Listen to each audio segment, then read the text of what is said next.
And welcome back. And Ed, we have a special guest with us in the studio this morning, Jim Vasky with Innovative Irrigation. Jim, thanks for stopping by. And Ed, he's with us today to pass along some very useful tips to all you irrigators out there. Yeah, especially let's start off and talk a little, Jim, about irrigators who use PVC pipe.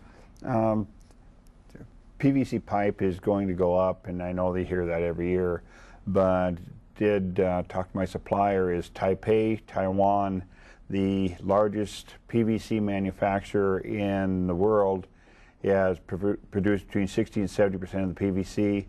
Had a large fire there, and that if you have the gated pipe that you lost down the rivers of Mussel Shell and these tributaries, is that you should look at getting it sooner than later, because since the fire on May 12th, they've had 4 more subsequent fires, and now the government has shut them down because of safety hazards. They said it normally happens on weekends and holidays, so that they're trying to get it so that they are not had no loss of life, but they're trying to get so that their plant is up to production again. But they said that they're at 40% of the production that what they would normally do, and being 60–70% of the PVC in the world, is that's a major thing for our irrigators and worldwide.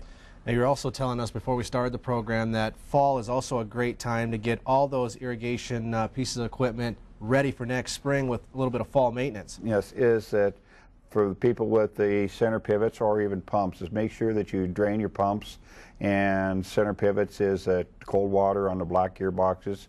It condenses in there, so you want to drain that out of there. You don't want to sit there with your shoes in the water all winter long. Your gearboxes don't either. They want to have the oil all the way down to the bottom of your gearboxes and drain everything out, so you don't have a problem with the frost. And irrigation has been through so many changes here even in the short term. Real new innovations.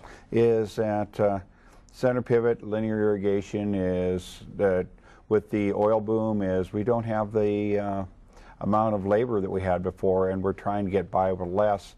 And with the technology they have now, that you can talk to it on your smartphone, your computer, so that if you have multiple machines over the areas that you cannot, or you don't have to be there in order to operate them and to do it the best way. Absolutely, letting that technology work for you. Jim, thanks for stopping by. Okay, thank you. Good morning. All right, Jim Vasky with Innovative Irrigation. Ed, you're going to have the forecast for all of us coming up. Yeah, plenty of hot temperatures. Details on that next.